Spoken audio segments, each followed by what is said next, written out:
بار بار سناؤں گا اس وقت تک جب تک اس ہندوستان کے مسلمانوں کو اونچی ڈگریوں پہ نہیں دیکھوں گا. میں بار بار ریپیٹ کروں گا اور آپ کو احساس دلاتے رہیں گے ہم, کیونکہ ہمارا آپ کا رشتہ یہ سطحی رشتہ نہیں ہے, ہمارا آپ کا ایمانی رشتہ ہے.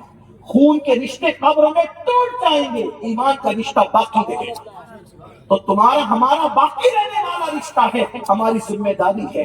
آپ اپنے بچوں کو, بہنوں کو کہتا ہوں پڑھاؤ, بھوکے رہنا پڑے بھوکے رہو, چند کپڑے کم سلانا پڑے کم سلاؤ, کوئی پیٹ کاٹنا پڑے, جتنی تکلیف اٹھانا پڑے اٹھاؤ. ایک بچے کو پڑھانے کے لیے 10 سال چاہیے, 10 سال محنت کرو, 10 سال تک اپنے بچوں کو پڑھاؤ. نوکری نہیں ملتی, ہم نوکری کے لیے نہیں پڑھاتے, ہم اپنے بچے کو اچھا انسان بنانے کے لیے پڑھاتے ہیں. اب بچوں کو پڑھاؤ, بچیوں کو پڑھاؤ, لیکن دین کے سانچے میں رکھ کر کے, دین کے ماحول میں رکھ کر کے پڑھاؤ. ایک بات. دوسری بات, تعلیم پہ محنت کرو, دولت پہ محنت کرو. کوئی مسلمان ٹارگیٹ کرو سب 10 سال میں, 2024 چل رہا ہے, 2034 تک ہم سب کو مالدار بننا ہے حلال ذریعے سے. وجہ غربت کبھی کبھی کفر تک لے جاتی ہے, یہ بات یاد رکھنا. یہ جو آپ کو پڑھایا گیا نا کہ ہمارے نبی غریب تھے, استغفر اللہ, ہمارے نبی کبھی غریب نہیں تھے. حالات آتے رہتے ہیں, حالات کا اتار چڑھاؤ ہوتا رہتا ہے. حضور کا پورا خاندان مالدار. میں نے کئی جگہ اس کو بیان کیا, ابھی یہاں اس کا ٹائم نہیں ہے, لیکن صرف اتنا یاد رکھنا, جب رسول اللہ کے والد کا حضور کی والدہ سے نکاح ہوا تھا تو اللہ کے رسول کے دادا حضرت عبد المطلب نے ولیمہ کیا تھا. مکے میں نہیں, مینا میں ولیمہ کیا تھا. مینا میں کیوں ولیمہ کیا تھا؟ مکے میں ولیمہ کیوں نہیں کیا, مینا میں کیوں کیا؟ آسانی سے سمجھ میں آئے گا. تم نے محلے میں جلسہ کیوں نہیں کیا, میدان میں جلسہ کیوں کیا؟ کیوں؟ تمہیں پتا تھا کہ 150 نہیں آئیں گے, ہزاروں آئیں گے, اس لیے میدان چنا. اسی لیے حضور کے والد, حضور کے دادا نے محلے میں ولیمہ نہیں کیا, کیونکہ 150 نہیں آنے والے تھے. میدان میں, میدان میں حضور کے والد اور والدہ کا ولیمہ کیا گیا تاکہ ہزاروں کی دعوت کی جا سکے. غریب لوگ کریں گے, غریب لوگ نہیں, حضور کا پورا خاندان مالدار, پورا خاندان. اس لیے مالدار بنو. نوجوانوں ٹارگیٹ کرو, ہمیں مالدار بنو. ہمارے امام اعظم مالدار تھے, ہمارے غوث اعظم مالدار تھے. اس حضرت محبوب الہی کا اس وقت لنگر کا خرچہ 200 تھا, لنگر کا 200. جب اکنی میں لوگ محل خریدتے تھے, جب 800 سال پہلے کی بات کر رہا ہوں, ذرا غور تو کریں نا, ذرا غور کریں. اکنی کی اہمیت تھی تب 200 روپیہ جو ہے وہ, یہ 200 تو حساب سے میں بتا رہا ہوں, اس وقت تو روپیے نہیں تھے, لیکن 200 روپیہ اس وقت لنگر کا خرچہ تھا اس وقت. غور کیجیے. اور محبوب الہی کے گھوڑوں کی گردن میں جو زنجیریں تھی وہ چاندی کی تھی اور کھوٹیاں زمین میں سونے کی تھی. یہ اس صوفی کی, لوگ صوفی تو غریب ہوتے, میں نے کہا محبوب الہی سے بڑا صوفی لا کے بتا. کہتے جو کپڑے قیمتی پہنو, اسلام میں سادگی. میں نے کہا محبوب الہی کے پاس کیا تھا وہ بتا. بادشاہ نے کی کہا نظام الدین سے ملیں گے, کہا خانقاہ کے 2 دروازے, ایک سے تو آئے گا, دوسرے سے نکل کے چلا جاؤں گا, مجھے بادشاہ کی ضرورت نہیں. کہا اچھا ٹھیک ہے, خانقاہ میں نہیں آنے دیتے, کم سے کم کچھ تو دکھائے اپنا. تو امیر خسرو سرکار سے کہا لے جا کے میرا استبل بتا دے. جب استبل بتانے لے گئے خسرو تو بادشاہ نے کہا واہ تیرا پیر تو بڑا دنیا دار نکلا. کہا وہ کیسے؟ کہا ہم نے گھوڑوں کی گردن میں چاندی نہیں ڈالی, میرے پیر نے ڈال دیا. ہم نے کھوٹیاں سونے کی نہیں بنائی, میرے پیر نے بنا دیا. خسرو نے کہا تو مسکرا کے کہتے اس سے کہنا تجھ میں ہم میں فرق یہی ہے, جس کی جگہ جہاں تھی ہم نے اس کو وہاں جگہ ادا کر دی. تو نے سونے چاندی کو دل میں جگہ دی اور ہم نے سونے چاندی کو گھوڑوں کی گردن میں اور زمین میں. یہ فرق ہے تم میں ہم میں. یہ مالدار لوگ تھے. ابوالحسن خرقانی کے پاس محمود غزنوی جیسا قرضہ مانگنے جاتا تھا, اتنا مالدار تھا وہ صوفی. یا تو مسجد کا امام اگر یامہ پہ نظر آئے تو لوگوں کی جان نکلتی ہے, ان کو اتنا کہاں سے چندہ کھایا. ہنسنے کی بات نہیں, یہ انگریزوں کے اسلام دشمن طاقتوں کی سازش سے نادان کہتا ہے آیا کہاں سے, پختہ کیوں ہے. ارے جب تو جمعہ کی 2 رکعت پڑھنے آتا ہے ہفتے میں ایک بار, اللہ تجھے اتنا دیتا ہے تو جب دعا اس کو اللہ کی عطا ہے، اس لیے مالدار بنو، خوب مالدار بنو، اور آخری تیسری بات دیندار بنو، دینداری، نمازی بنو، روزے دار بنو، متقی بنو، پرہیزگار بنو۔ اللہ سب سے پہلے مجھے آپ سب کو توفیق عطا فرمائے۔ گفتگو کے درمیان اگر کوئی غلطی ہے تو اللہ تعالیٰ معاف فرمائے۔ ایک جملہ میں نے اتنی بڑی تقریر کی، ایک جملہ آپ مجھے کہہ دیں، کتنے لوگ وعدہ کرتے ہیں میری تقریر پہ عمل کرنے کا؟ ہاتھ اٹھا کر رکھیں، بولے نماز چھوٹے گی اب اس کے بعد؟ اس کے بولے نماز چھوٹے گی؟ چھوٹے گی نا انشاءاللہ۔ گھر جا کے پہلا کام کیا کرنا ہے؟ ابھی جنہوں کی عشاء باقی ہے پہلے وہ عشاء پڑھیں گے، اور دوسرا کام کیا کرنا ہے؟ اگر ماں باپ گھر میں ہیں تو پہلے ان کو راضی کریں گے انشاءاللہ، کریں گے نا انشاءاللہ، سب عمل کریں گے، نماز کی پابندی سب کریں گے انشاءاللہ۔ ہاتھ اٹھا کے رکھے، ذرا ہاتھ اٹھا کے رکھے۔ یا اللہ تیری محبت میں ہاتھ اٹھانا ہمارا کام تھا، ان اٹھے ہوئے ہاتھوں کی لاج رکھنا تیرا کام ہے۔ وما علینا الا البلاغ۔ السلام علیکم۔